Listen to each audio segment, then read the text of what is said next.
All right. Well, again, welcome everybody to our last webinar of the year for our Aiming Towards Success here at LGT. We're really excited to kind of end things off with marketing, which is kind of near and dear, I know, to a lot of us hosts today, our hearts, because this is something that we do on a daily basis. So it's really exciting to actually get on here and start talking to you guys about what marketing looks like, after we've kind of gone through a little bit of a post-pandemic, and really what the marketing is going to look like as we go into 2023. So my name is Josh Woods. I am the marketing manager for Lane Gorman Trubitt, and I'm happy to be joined today by two wonderful folks, Katie Cook, who is my award-winning colleague, and then also moderating today is Lucas Lachance, who is the partner of our practice growth group here at LGT. Everybody wave, yay. All right. So our goal today, today's presentation is to make this fun and engaging and informative. If you have questions during our presentation, we will be more than happy to pause to answer those throughout. So feel free to ask us those as we go along. Katie, are you ready?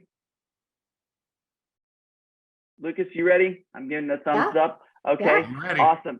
So we were building this thing out and we wanted to really come up with something that's memorable for you guys, and how do we make these things memorable? Well, you tried to make an acronym. I come from a military background, so acronyms were key to my success.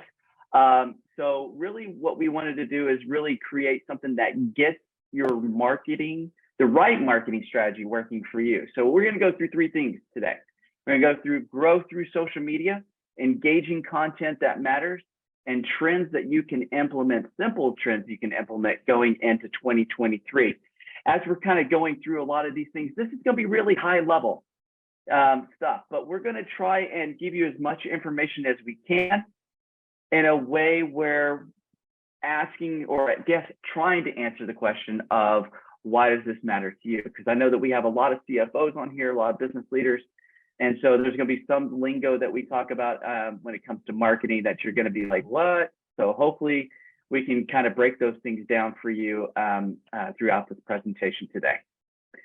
So with that being said, I'm going to go ahead and turn things over to Katie. She's going to start talking to you about social media. Awesome. Thanks, Josh. So before we start, I just want to let you know on a couple of my sections, I do have some polls that I'm going to launch, and you should actually see one pop up on your screen now. So have you received a notification from social media in the past hour? Looks like we're still getting some people in. Well, wait, I need the Jeopardy music. That's what I need. Wasn't quite prepared for that. So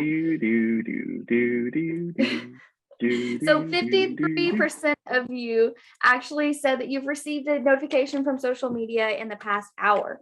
And that's really important to note. So that leads me to my question. You may be asking, why are we talking about social media? Well, our phones play a big part of our lives. And not only do we use them for connecting with our families and friends, we use them for services, for online shopping, makes Christmas so much easier, and social media. So how can social media help your business? And more importantly, how can social media help you? It's not just something that your marketing team uses to share content. They're also trying to promote your brand, and it also helps when you receive revenue through social media as well. So on the business side, customers are more likely to actually purchase a service or a product from a company that they recognize. So brand recognition is really important. And social media is an easy way to get brand recognition. You're posting things constantly, not only on your business account, but also on your personal accounts as well. On the personal side, you have your own unique brand. I'll mention her a little bit later in the presentation, but Emily Ackerman, our business director of business development, has a very unique brand on all of her social platforms. And that's how she's known in the business world in the DFW area. So while companies have the mindset that social media is just used for the marketers to share your content, that needs to change in order for you to generate more revenue and more brand recognition. So Katie, we'll start. Yes. Before you jump in on the demographics, my background is I'm right now I'm the partner of a practice growth, but I have an accounting background as well. So when we put together our budget, for example, in PG, about what we want to spend for the coming year and present that to our leadership team, one of the things that's always very important is communicating why it's necessary for the spend that we have, whether it's brand awareness or if it's a particular campaign in support of a specific event. So what are some of the metrics that are important when we're talking about spending money in social media? So there's a lot of different metrics you can use. But the most important thing is your marketing team should be using your ad dollars, if we're talking specifically about ad dollars, for something that's very curated. You're not going to just boost any sort of social media post. There needs to be a content or a campaign strategy behind that. And I would like to say the majority of marketing teams do a very great job of that, but I can't say so 100%. I think I answered that question. Yeah, I can answer a little bit more as well, if you don't mind. When marketing teams get together and they start looking about, at campaigns and start looking at budgets for the next year, they're really putting together what's called KPIs, right? Key performance indicators. So things that, businesses can measure as that campaign, progresses throughout the year, whether or not you're going to put some sort of ad dollars, money to it, because each one of the social media platforms offers that type of, ability to kind of get your brand awareness into targeted areas, and audiences that you may want to try and go after for your business. So it's really just understanding what those KPIs are and what you're trying to measure yourself, across, whether it's just impressions, eyes on your content. Is it conversion? Is it turning, somebody around from looking at what your stuff to clicking on your stuff and coming back to you? There's a whole bunch of different metrics that you can kind of go off of. It's just, you got to determine where you are in your stage of brand awareness campaign on social. So, specifically talking about your KPIs, it's a good point. You want to have a campaign that has a very specific outcome that you're looking for in order to be considered successful. Because for people who are not marketers, they need to see those numbers. You need to say, we're going to increase the amount of contacts in our contact management system by 50. And so that's a good way to kind of establish a baseline for non-marketers to understand more clearly.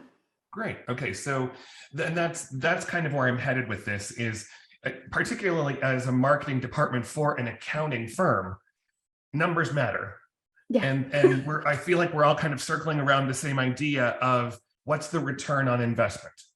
So as a business leader, as a decision maker in a company, when it comes time to approve that budget, it's good to have those types of metrics. We anticipate spending X number of dollars in order to get in front, have 100,000 impressions, or we're spending money because we want to increase the number of people in our database that consume our content. But it's important to set those goals as you're moving into that budgeting process, so it's easier to measure what really is the return on the money that an organization or a company is spending. Right, and you've got to be really realistic with those measurements, and don't try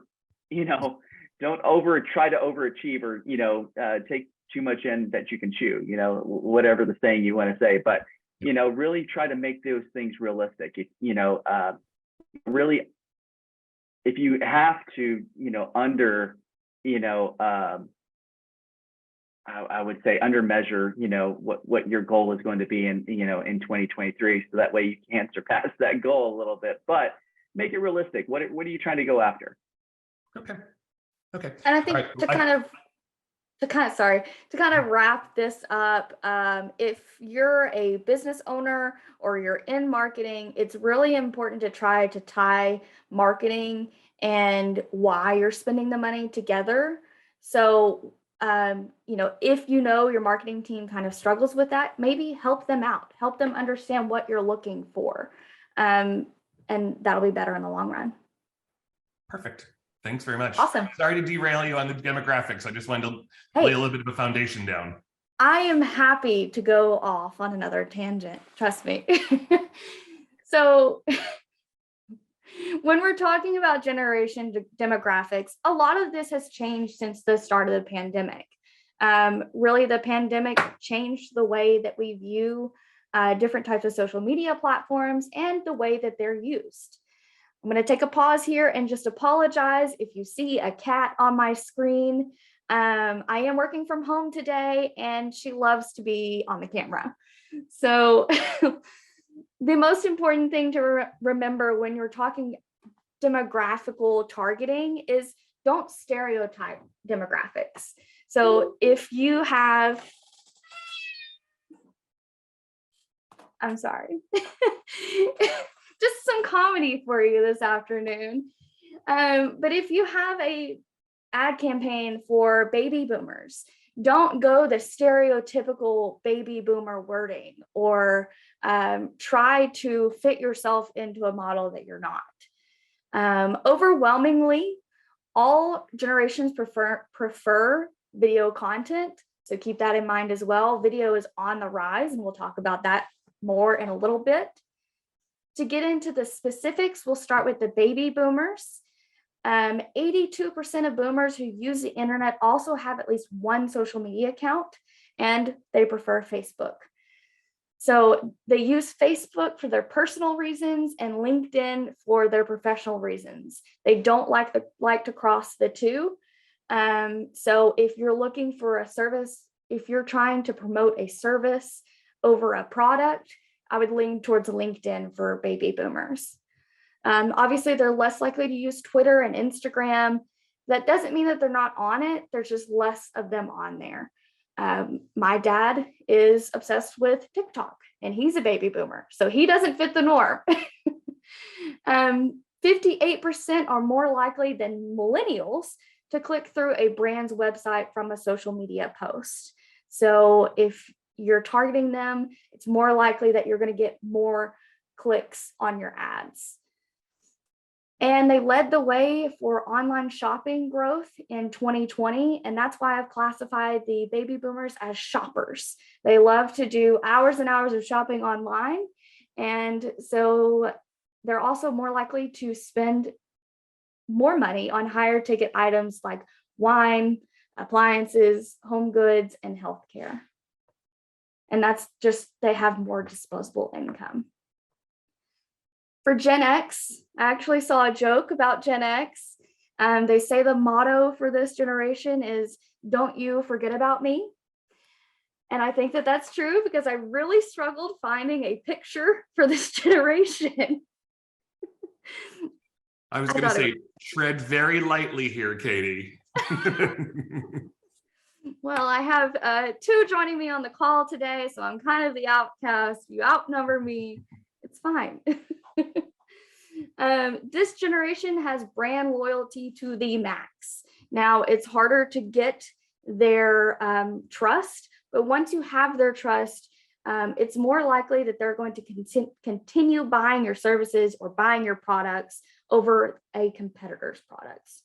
So that's really great for the business side. 95% of this generation does use Facebook, and Facebook really all across the board, every generation is on there. It just depends on the amount of people that are on there. 72% of this generation uses the internet to research business. So it's really important to keep your SEO, I'm going to throw a term out there, SEO on Google. It's really important to make sure that that is up to date and you're constantly monitoring it to make sure that you're at the top of Google searches for your company. Josh, yeah, that's a good point. That's a good point to say SEO. Probably everybody's like SEO. What is SEO? I know the term's been around there for a while, but it's called search engine optimization. And really the reason for that is it helps Google, with understanding where you are on your website and how you rank compared to others. And so making sure that you have the right information, content, and we'll talk a little bit about that in a minute, but the content on there that's going to improve your ranking on the page. So when somebody is just trying to keyword search something in there, your site gets, ranked towards the top. Yeah. And I've classified Gen X as the researchers. They really like to do their research before buying into a brand or buying into a product. So they could spend hours looking at reviews before making their initial buying decision. And Lucas is shaking his head, and I think he fits this stereotype. Next, we have millennials. Social media was new for millennials. They had 5 or 6 platforms come out at a certain time, and they were all on them. So it's no surprise that millennials use 5 to 6 platforms a day, and they have different social platforms for what their needs are. Obviously, DIYing, Pinterest. Maybe if they're looking for videos, they'll go to YouTube or Facebook. So they're really segmented in the things that they use their social media platforms for. Instagram is actually the top social media platform for the younger millennials. And millennials say they follow brands for entertainment and information. So they like to see not just your sales, not just your products, but they like to be entertained and informed about your business. I classified millennials as sharers because they aren't afraid to share personal content or reshare brand content just because they grew up with it. They're familiar and comfortable with it. So I think they're sharers. Gen Z, the last generation we're going to talk about today, although soon we'll be talking about Generation A, which is crazy. So recent data revealed that 98% of Gen Zs own a smartphone, which is confusing because there's some 9-year-olds that have smartphones. And they average about 4 hours a day on apps. So that's social media, gaming, all of that. Brands that want to capture this audience attention need to prioritize authentic, organic content rather than the most polished output that they become accustomed to for millennials. So you can have more fun with this generation. They don't care as much about the alignment of your text. They want to be inspired by your content.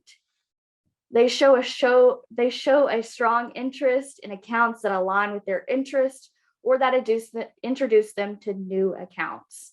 And they really value the companies that they connect with on Instagram and Facebook and Twitter, all of the social media platforms. They like to follow the companies that align with their values. So I've characterized them as valuers.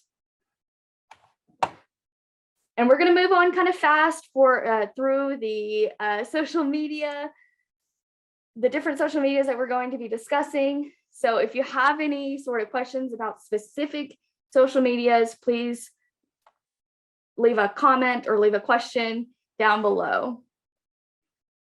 So 64% of Instagrammers are under the age of 34. 52% of the users are women. The daily active users of Instagram stories are 500 million, and 70% of the people watch Instagram stories daily. So that means that stories are really popular with Instagram. And those are the ones at the top of your page that you can click through. They only show about 24 hours. I think it's 24 hours, and then they disappear unless they're on your highlight reel on your profile. And that's really the easiest way to get more people involved in your content, as well as reels. Reels are relatively new to Instagram. There's not a whole lot of statistics out there on, what performs better over another. It kind of aligns similar to TikTok.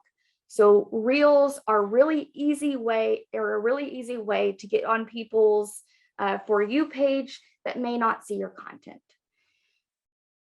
And then photos with faces perform better on the app as opposed to the graphic content. So, and it performs about 40% better. And as you'll see with the rest of the social media platforms, video beats out photos. So here's some examples of what you can share on your social media. We like to use our Instagram account for more of our culture, showing what we're doing on a daily basis. We don't just do your taxes and other accounting things. The services just left my mind. We also like to have fun and engage our employees. So it's really important that we showcase that on our Instagram. And then you have a lovely Chevrolet post that includes some interesting text, and it's more kind of engaging than just a picture of a truck. So next we have Facebook. As we talked about before, Facebook is for all people, and it's the favorite social media platform of people of the age of 35 to 44. And actually 69% of Americans use Facebook. So if your clientele, your target customers are mainly in America, this is a great platform for you to use. The ads are a little cheaper than what you would see on LinkedIn. And they're constantly working on increasing their Facebook business side of the platform and kind of refining the way ads work for it. You can also have Facebook Lives if you want to do a live auction, or maybe if you want to host a webinar like what we're doing today, you can do that on Facebook Live, and it will go directly to your followers. So that's a really cool feature that is kind of unique to Facebook. And images actually perform the best on Facebook. So you'll see here that I actually have 2 posts that I pulled from my Facebook, one from the TX CPA, kind of showcasing a specific CPA and why he chose the career path that he did. I think that's a really cool way to utilize the platform. And then obviously you have a product-based company that's showcasing one of their couches with a cute little caption that I love. Make a statement, but don't give up on comfort. You can have it both ways when you shop the Leather Sofa Company. This webinar is not an ad. I have never used the Leather Sofa Company, so please do not take my word. Moving on to LinkedIn. LinkedIn is where you're going to see your business professionals and your potential new hires. So it's really important that you have a company LinkedIn that's very refined. It has all of your opening positions on there. This is where you're going to share your blog content and your videos. 57% of LinkedIn users actually identify as men, and I was surprised to hear that statistic because women lead the charge on most social media platforms, and so this is kind of one that's not the norm. Almost 60% of LinkedIn users are between the age of 25 and 34. So it makes sense that you see more of the potential new hires on this platform looking for jobs. I personally found my job through LGT through LinkedIn, or at LGT through LinkedIn. So everyone is going to this platform to look for jobs. 6% of people are hired through LinkedIn. Not 6%. 6 people are hired through LinkedIn every minute. So since we've started this webinar, a lot of people have gotten new jobs. And there are 77 job applications every second on LinkedIn. So you're up against a lot of people. And so it's just really important to have your not only company LinkedIn updated, but also your professional one as well. You can see on the side here, I have a example from Plano Chamber of Commerce highlighting one of their new leaders in the organization. And then I have our very own Emily Ackerman, who is a great artist of the long form content that you see on LinkedIn, and always making sure to share her different meetings that she has, any selfies that she takes with her potential clients, or just center of influences. And I believe she gets a pretty good return on those. So lastly, for the social media platforms, we have TikTok. So TikTok is an interesting beast in itself. It does require a little bit more time than your average social media platform. Sometimes it can feel like you're just throwing darts at a board and hoping one of them can stick. But once one of your darts do stick to the target, it's golden. You're going to increase your engagement by thousands, and it'll really help with that brand recognition. So a lot of companies have gotten highlighted on TikTok for doing fun things when it comes to something that is related to their company. For instance, Duolingo, they have, if you haven't seen Duolingo's TikTok, I highly recommend it. They're really funny. And they do a great job of having comedy, but also relating back to their services. So it's a really great tie-in. And I'm actually calling myself out here. I do spend a lot of time on TikTok, so I definitely fit into the Gen Z stereotype. And this was my screen time the middle of last week. I think my screen time for this week is a little bit more. So it's fun. Okay, so I love TikTok. I'm on it, but I'm a consumer of content. I'm not a creator of content. A word to the wise though, because we are an accounting firm, on TikTok, accounting has become synonymous with spicy content. So if you're an LGTer and you're on this webinar with us, be very careful when you are searching for content on TikTok, because you may get more than you bargained for. Maybe. I think that actual accountants did try to take over that, but I don't think that we were successful. There's not a lot of hey, this is a judgment-free zone. I'm not here to judge. I'm just giving you a word to the wise. Yeah. All right. So we'll wrap up this section by just asking if you think that these posts are engaging, and you'll actually see a poll right now. If it's in the middle of your screen, you should be able to kind of drag it over so you can see the post a little bit better. And I'll leave this up for a couple of seconds, but this is, I think, a great job. It is Caterpillar. Is that how you say it? Caterpillar? Okay. They did a great job with this intriguing, interesting Instagram post, and got a lot of engagement out of it. And then lastly is this post. So do you think this post is engaging? It's from Airbnb for work. I actually did not know this was a thing, so it's kind of cool. Top places to stay for work trips, self-check-in, flexible cancellations, learn more.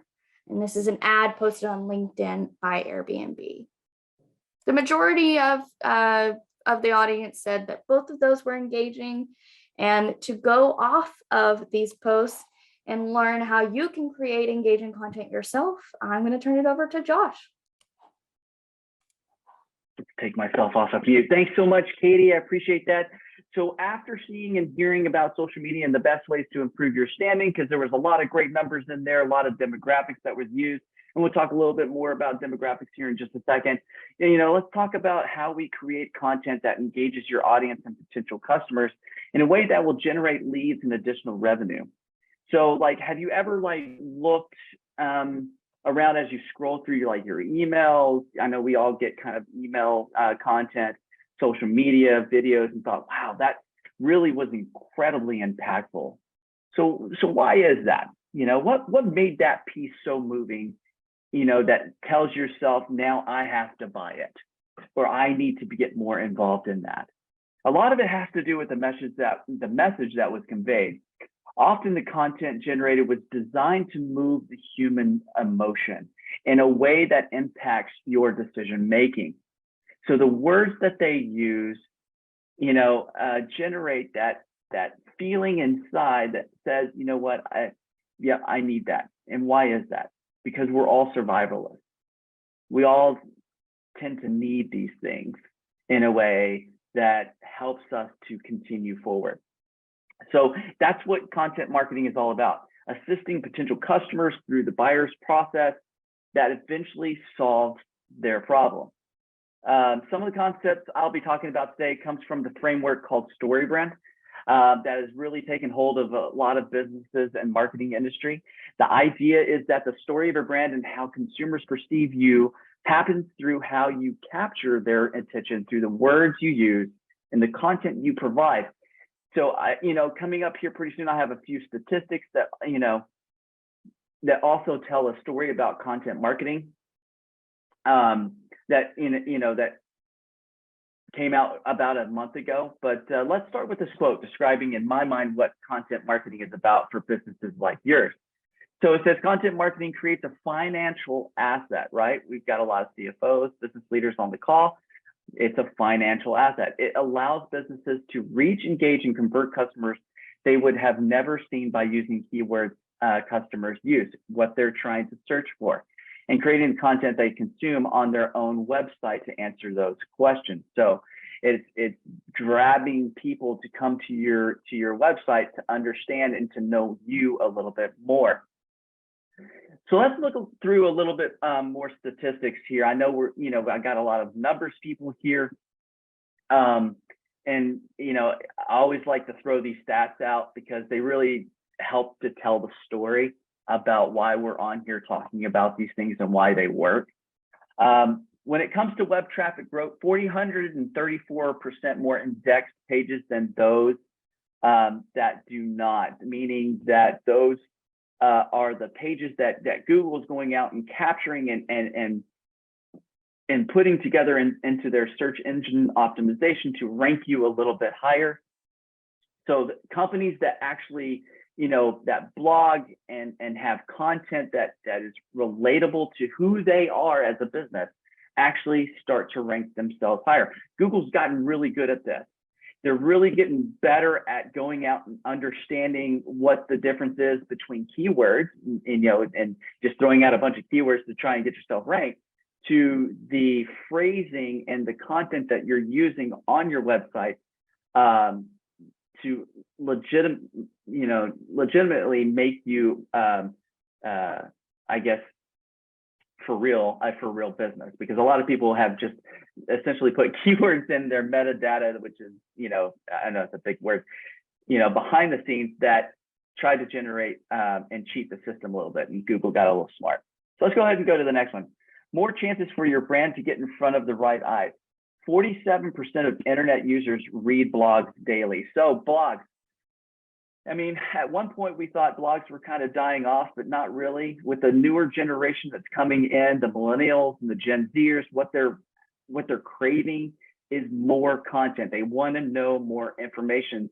They want to know more knowledge. They want to find out who you are. So blogs have actually increased over the last several years as being, information that establishes yourself as a business to be that subject matter expert in what you do and what you sell and what you service, to people. So they're actually going out there and reading these a lot more. Let's go ahead and go to the next one. Leaner budget, but bigger results. Content marketing garners 3 times more leads than paid search advertising. Additionally, it costs 62% less to execute content marketing versus any other type of campaign.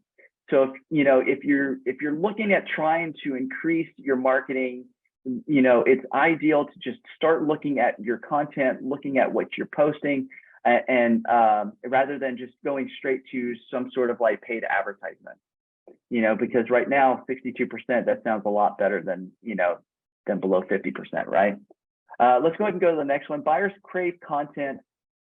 Actually, let's go to the next one, the one right before that. Brands that use content marketing can expect 6 times higher conversion rates. That's them getting eyes on your content all the way to them clicking on something and asking, contacting you to find out more about who you are.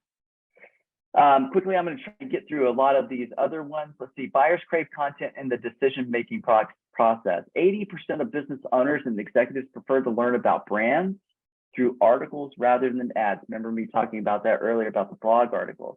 41% of businesses buyers consume 3 to 5 pieces of content before talking to sales.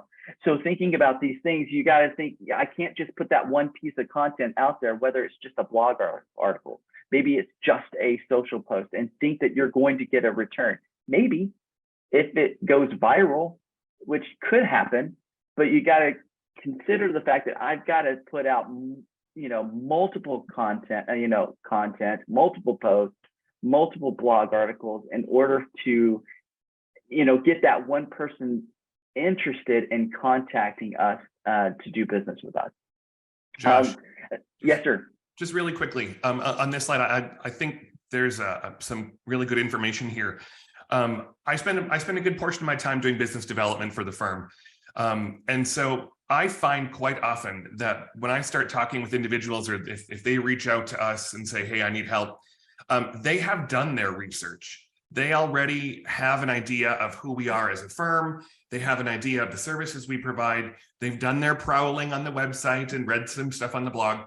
So I find, you mentioned here 3 to 5 pieces of content before making sales.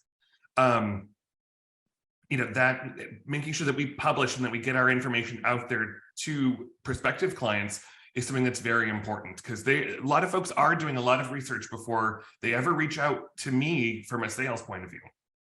Absolutely. And if you're what's the first place that people are actually going to look at these days, especially in a post-pandemic, atmosphere? They're going to go to your website. They want to know who you are as a company, and if your website's not up to date, make sure it is. Make sure your content's up to date. Make sure it's talking about the services, and products that you're selling, because that's where they're going to be going to first and foremost. So keep those things in mind as well. And make sure that not only your website's updated, but that it translates well to mobile, because a lot of these people are going to actually be viewing your website on their mobile device and not necessarily their computers. That's very fair, because several years ago, again, I'm going back to Google. Google actually, when they were trying to rank people, took mobile,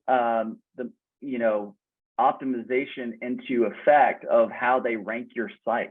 If you don't have a mobile-friendly site, you're going to get pushed way down on the list, and so that hurts when people are trying to look up, whatever product or service that you provide. Well, your competitor may have that mobile site, and they're getting, up in the ranking, and they're going to get clicked first. So, all right, let's go to the last one here. Let's see, 87% prioritize the audience's informational needs over the organizational sales and promotional messages. I love this actually stat right here, because it shows that, marketers, businesses who are, putting content together, that they're looking at what the audience's needs are first, not what the company wants and what they need and how do we get more sales. That is a 20-year ago type of mentality. It's now, how do we service, how do we guide our the potential consumer, potential customer, and what their needs are, right? Because each individual person has, a particular need, and maybe you provide that need. So making sure your content says that is super, super important. So, as we talk about that, I'm going to quickly try and go through this next slide. We're going to talk a little bit about the target audience, because I know that Katie covered a lot of the demographics when she was talking about the social, which is very, very important.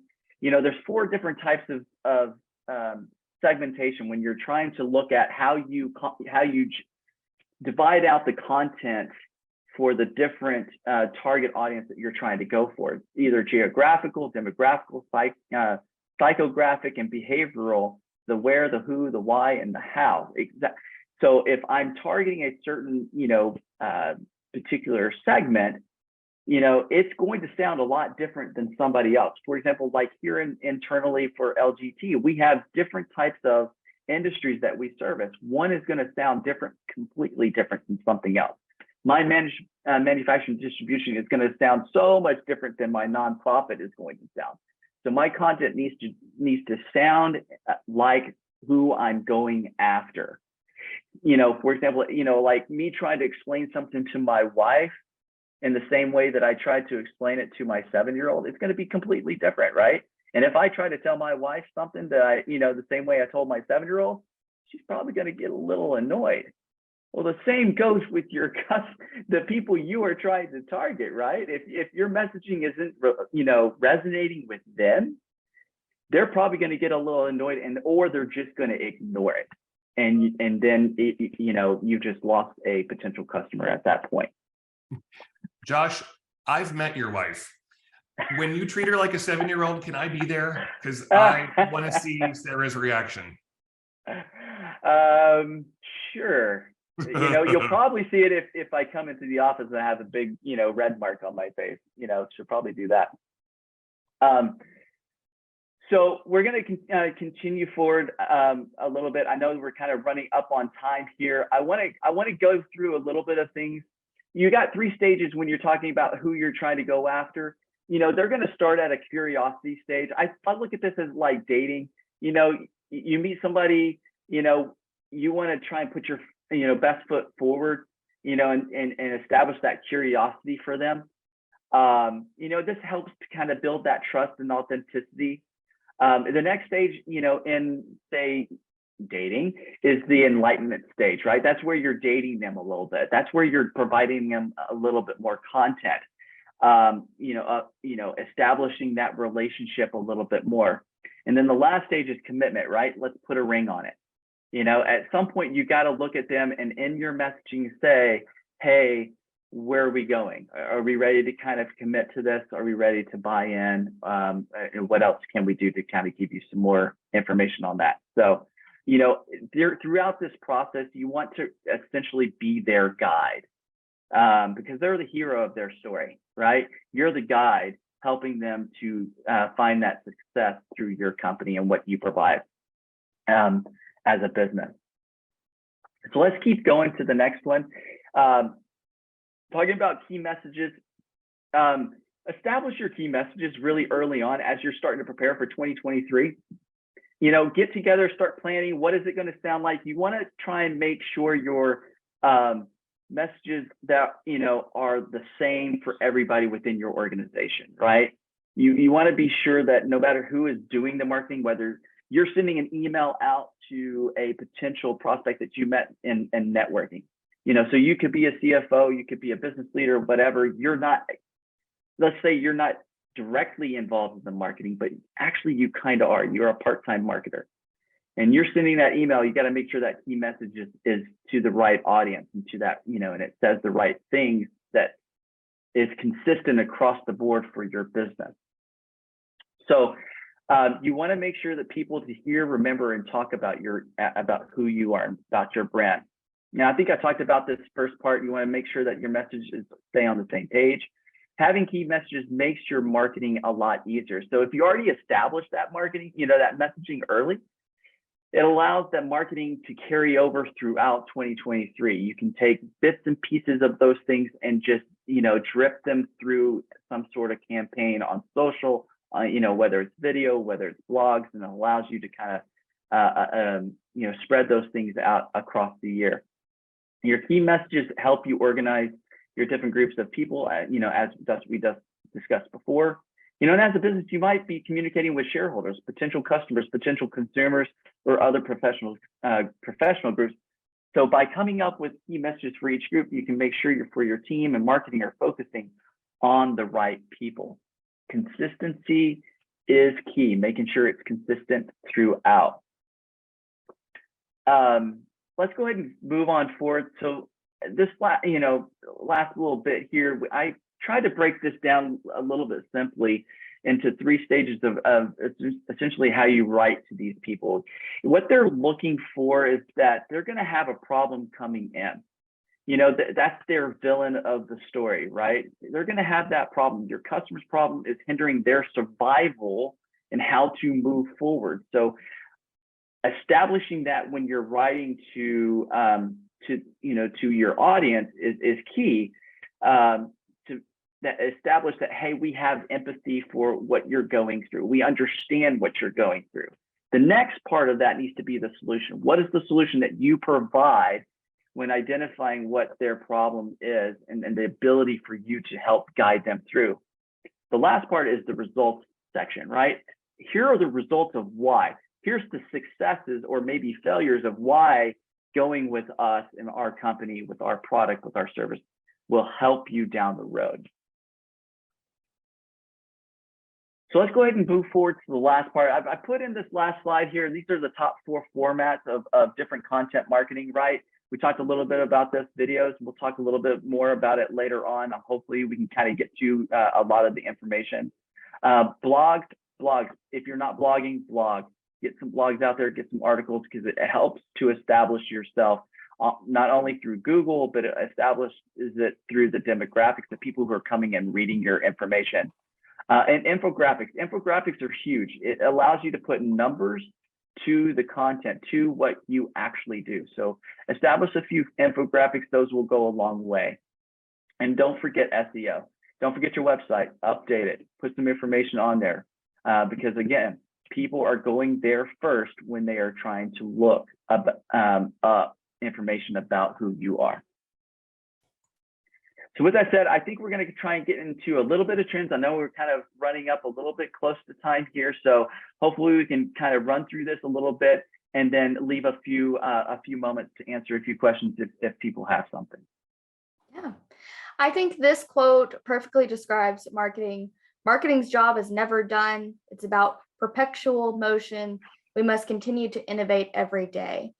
With marketing, trends are constantly moving.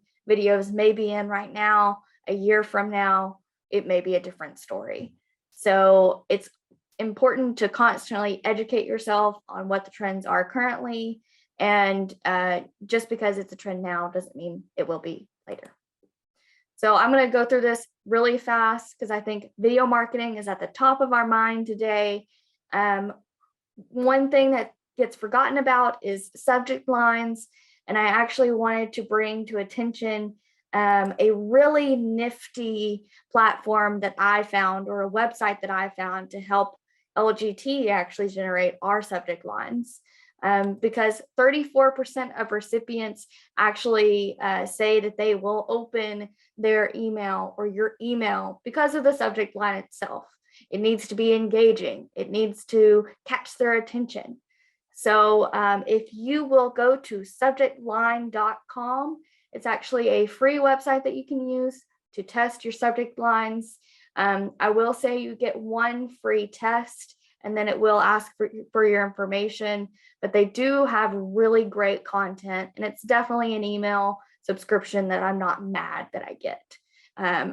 It always provides me with great content, and they don't overwhelm your inbox. So I have 2 examples here. One of them is check out our new products. As the subject line, you'll see right here that received an 81. Isn't terrible, but there's some improvement there that needs to be made. And instead, we can opt for new products for a limited time. So it has that urgency. It has an exclamation mark. It contains the word limited, meaning there needs to be action now. You're not going to be able to receive this for forever.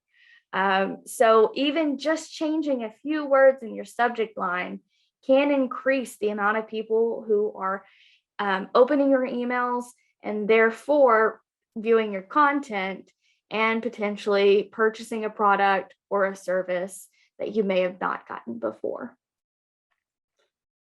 One thing that's also important to do when we're talking about subject lines is to A/B test them. If you are not sure what works for your clients, simply create 2 different emails that have the same content, but maybe a different subject line. It's a very easy way to test what can help improve your open rates on your emails. And it's probably the simplest A/B test that you can do because you're not changing the content, you're just changing the subject line. And thanks, Lucas. That is the website right there. Does it need some updating? Probably, but it is a completely free website, and the creator of the website has said that he is going to do everything humanly possible to keep it free. So that's probably why you see it hasn't been updated in a while. So Josh, take it away with video marketing.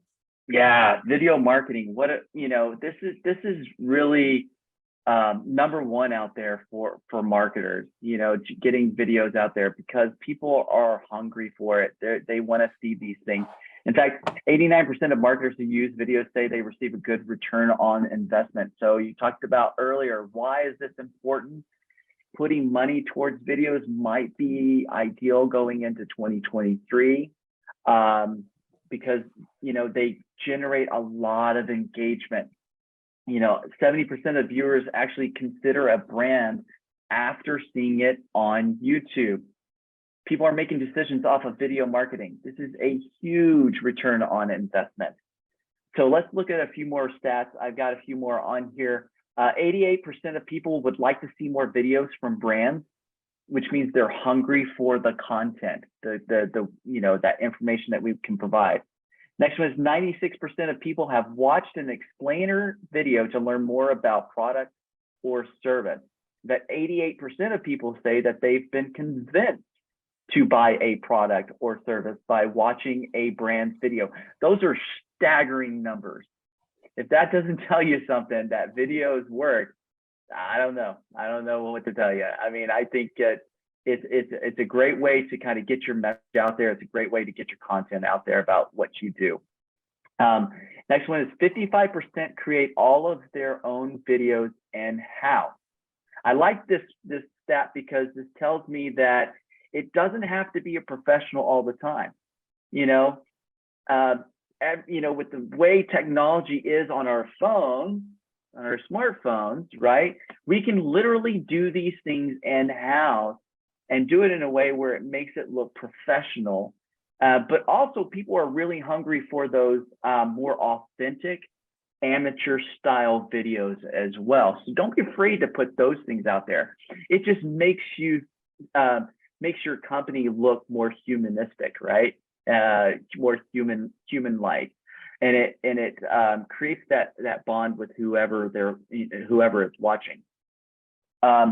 Again, like I said, video is still one of the best ways for organizations to market themselves. Because of this, the number of businesses that use video as marketing tool keeps increasing year over year and hits the right demographics of the younger, more willing buyers using online app platforms like Katie talked about, like TikTok.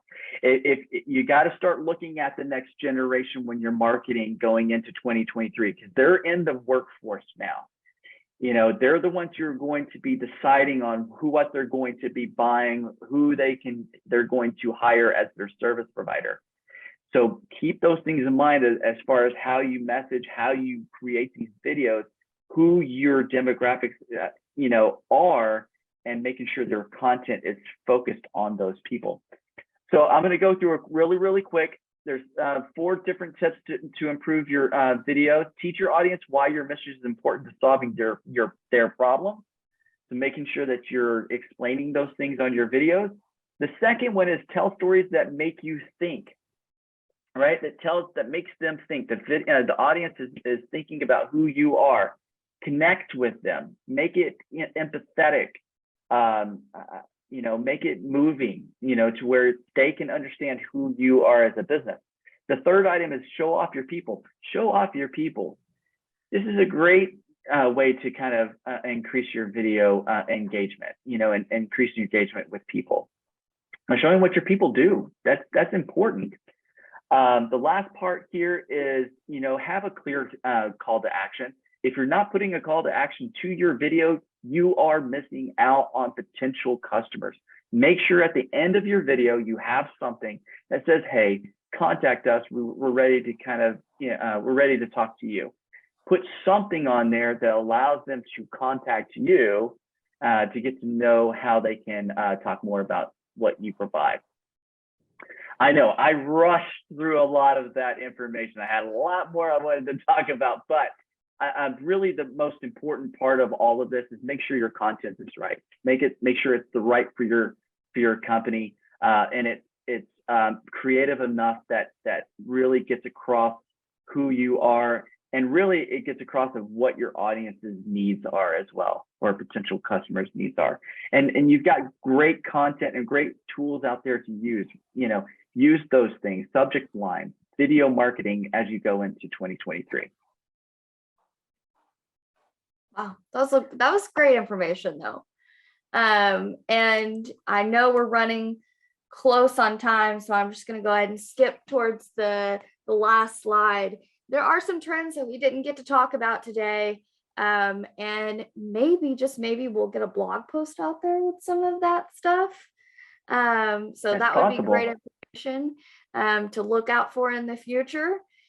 Of course, we talked about ads just a little bit, and I do want to touch on the fact that organic advertising, meaning stuff that you post on your social media directly, is actually on the rise, and paid advertising is kind of trending downward, which is great news for organizations that have a small marketing department, as well as a marketing department that may have a smaller budget. You can move that money around to focus on other priorities. So something to keep in mind. Well, sorry, I didn't mean to cut you off, Katie. Go ahead. But while Lucas is asking his question, don't be afraid to ask your own questions down below in the Q&A section. We can go a couple minutes over and answer any questions that you may have. Well, and while any questions are coming in, I just wanted to thank both of you for your time. It's a tremendous amount of information, but all of it very good. There were lots of particularly meaningful things. So I really appreciate you guys taking your time to put this together and present for us. Also, one last pitch to the audience members, of course. If you do not follow us on social media, please do so. We are primarily on LinkedIn, but also on Facebook and a little bit on Twitter. Although the impending meltdown on Twitter is a whole different story. I think we got rid of Twitter, just to FYI, Lucas. We are focusing a lot more into our Instagram as well, because we're seeing a lot of audiences there as well. Perfect. So. Wonderful. So yeah, please connect with us on social media. That's where you'll find the latest and up-to-date information about what's going on. We are also launching another webinar series just like this one in 2023. So if this is the kind of content that you enjoy, then please be sure to let us know in the comments below. And other than that, Josh and Katie, if you have any additional questions from the chat, that'd be great. Otherwise, I have to skedaddle. I've got a 2 o'clock that I've got to hop onto. Nope, that's all I have for today. If you have questions, feel free. I know that we have the email address right there. Feel free to ask. We're more than happy to answer you if you have questions about your own marketing, and we can kind of talk you through those things as well. So perfect. Thank you, everybody. We really appreciate it. Thank you, Katie, for jumping in with me and doing this presentation. And no, thank you. Well. All right. We'll see everybody. Logging on. Holidays. Bye-bye.